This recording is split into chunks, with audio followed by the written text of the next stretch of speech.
Hey Clashers, the top Super Dragon players did optimize their strategy over the last couple of weeks. And the best of all of those Super Dragon attackers, RS, I think you might know him from the top ranks and a lot of times rank 1 in the global leaderboards, is actually playing the Overgrowth spell with the strategy together. As well, no Royal Champion whatsoever, so I thought I have to play this strategy because it looks a lot different to what we see currently with the Royal Champion charge meta. So I thought, how good is this strategy actually, and is it actually working as consistent as some of the other top strategies right now? That's exactly what we're going to find out today, so let's jump into some attacks and see how well this strategy compares to the other top strategies right now in the game. And before we're jumping into the live attacks, I will show you with a replay how you actually play this strategy and what the most important first steps should look like to really have a lot of success with this strategy. Let's roll the attack, and the first thing you should always take a look at is the pathing with the Siege Machine, which is the Flame Flinker. That's right. RS is using like 90% of the time the Flame Flinker. The only time where he does not use the Siege Machine is the Log Launcher then to clear out the corner when there's a lot of mortars or even X-bows to take down and create some pathing, take down some buildings. On this base, for example, something which I love to do is to use the Siege Machine in front of the Clan Castle. Because typically you have one corner cleared with the Siege and one corner cleared with your heroes. The Clan Castle side is never your target with your heroes because there's typically ice golems in there, which is a big nightmare for you, and that would just backfire quite a bit. So instead, we're just going for a couple of buildings on the outside here. Yes, there's 2 mortars and a Flamefinger won't get that far either, but with taking down those 2 defenses on the outside, we have the pathing which we need, because we're going to use the king on the bottom side with the Archer Queen, and then the dragons in between. That is already the pathing you need. You don't need to go for crazy madness, that is not even needed. 40 to 50 seconds is what you should go for with your Flamefinger. Next step for us is then the heroes. You should take down at least one of the back-end sweepers if it's going to bother with your push. For us, I took down this left side sweeper. Then King and Queen. King because you want to protect the Archer Queen, and then the Super Dragons in there. You're trying to use the Super Dragon with the Warden ability after the Super Dragons have taken a little bit of hit point damage, because remember, Super Dragons are super tanky. And you have the Healing Tome on your Warden, which means you want to have a little bit of damage on our Super Dragons and then recover those hit points over the time of the Healing Tome being active. We have one Super Dragon in the core, so that is just easy taking that out. The Queen going down is like whatever, it's completely fine. But the Dragons are just keep pushing through. The Minion Prince ability then is typically for the back end. Wherever there's any damage left, you can just use it. And, well, you see already, there's not as much base left anymore, but we have still... Okay, this dragon is about to go down, but we have 1, 2, 3, 4 dragons, which if you combine the 6 starting dragons and on top of the Super Dragon from the Clan Castle, we have still over half of the dragons still alive, and with just constant freezing the backhand damage, it's going to be an easy 3-star. As well, you're moving way slower with this approach than having another Rage, for example, because with the Overgrowth, you are having more control. The Overgrowth, as I just used it on this base, you can use it to really make sure that the back-end sweeper might be completely covered, back-end damage is covered, or for pathing, so pretty much the same as for Root Riders, for example. So if I would have not created the funnel down here, I could have used the Overgrowth over there to really control on how my dragons are going through the base. With this one in mind, this base is completely smashed.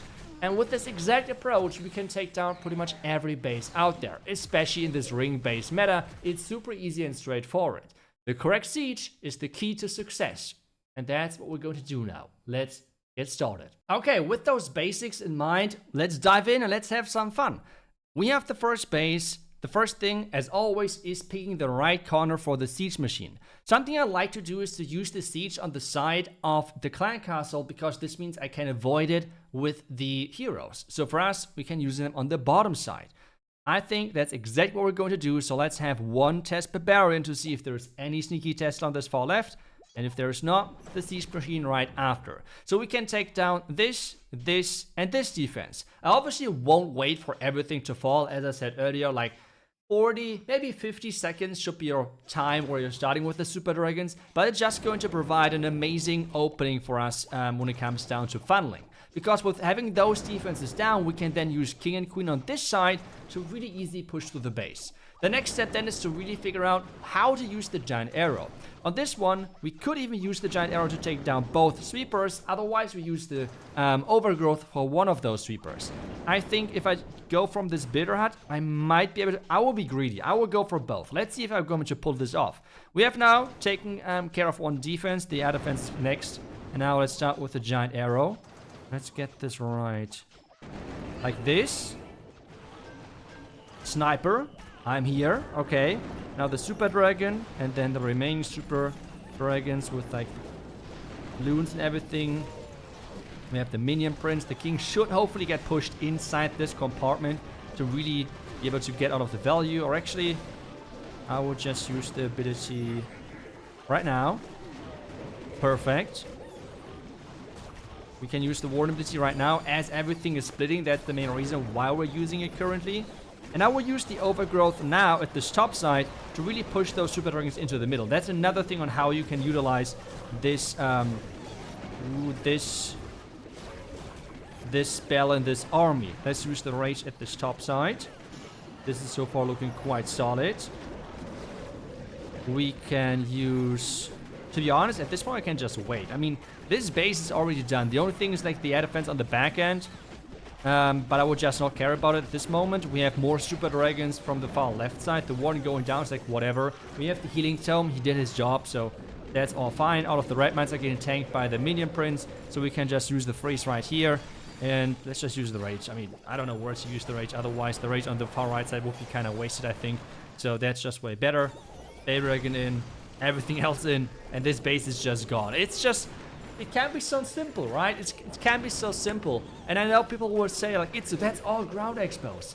But you have to consider, heroes are the strongest thing right now in the entire game. And most of the heroes are ground heroes. So if you want to really counter that in some way, you need this ground DPS. So this is why most people in really high legends have all ground expos. On top of that, in high legends, it's like 90% ground, 90% any type of root rider attack, which means there's another reason why people are using ground expos to defend or try to defend of like the vast majority of those attacking strategies. But hey, I'm not done here. We want to go on again and see if I can 3-star another base. Let's go. Hey, so it's one of my bases. Okay, so how do we approach this base then?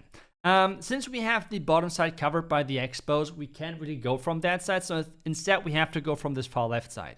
If this guy has copied my Tesla, I know already that the Tesla are all here. So I just think I will flip it from the other side. But otherwise, the pathing should look pretty solid. Let's just get this then done. What we're going to do is having this right here. And as well, like the Barbarian for tanking, the Archer as well, and this Archer. So they have to kind of burn through everything to really make sure that we are keeping our Flameflinger safe. The next thing for us is take down this mortar right here. Let's just use 3 loons. If they're not going down, typically 2 are enough. But hey, let's just play it extra safe. And yep, so far it seems like this guy has no Tesla there. If you're wondering why I did Tesla there, it's like to manipulate the Royal Champion pathing. Because there is no defenses on those 3 buildings, which means the Royal Champion is all going around the outside, then going for this multi-arch tower. And to lure him back to the outside, I had those Tesla on this side and on this side. But there were 3 on this and 2 on this. This is why I went from the top side. And because I built the base, I knew the traps, right? But again, let's just now go from the other side with our next step. There is the sweepers though, which I would like to target. Let's see. I missed it a little bit, but I think it should be fine, to be honest. Because the pathing looks pretty clear, in my opinion. So, we're going into 2 fire spitters, which typically is never a good idea. But I really believe that on this one, it shouldn't really matter as much. Let's use the skeletons quite early, because I feel like that is nice to get them out there. A lot of black mines, that's why we're using the warn ability in just a second, like this. As there's more black mines popping up. The king is going around the bottom side, which is fine. We can use a rage now here and on this side.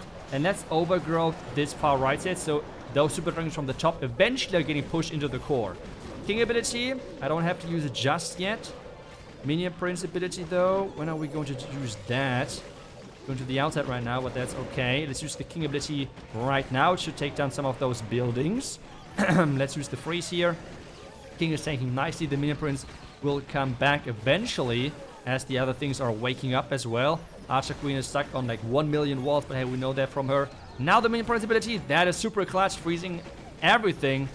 And now let's just use the freeze here. The Warden is clutching that versus the minion prince. The freeze was a bit too late, but it's like whatever. We have more super dragons reinforcing from the top side. And this means, especially with the Phoenix on the minion prince, it's going to be a nice 3-star for us. Oh, and the wall break obviously as well. So another 3-star. I mean, it is just... The super dragons are still so incredibly strong. It's like, it's a lot of fun playing them as well. And the key and the really important thing about this, I feel like, is really the siege machine choice. I see so many people always bringing the slammer or the blimp with those type of attacks. The flame flinger is just so much stronger. It's really all about learning how to utilize it. And yes, we have, what do we take down? I think it was like 1 multi-charge tower, an air defense. That's already enough because we cleared out the corner, so we were able to concentrate on the other corner with our other 2 heroes. And this is everything we need for this strategy to succeed. So huge shout out to RS. He is really like, I just copied the army. He's just coming up with the crazy madness when it comes down to super dragons. He's the genius there. And the army link is as always down below in the description. Thank you so much for watching, and I wish you guys back tomorrow with the next class video. Until then, see ya and bye bye.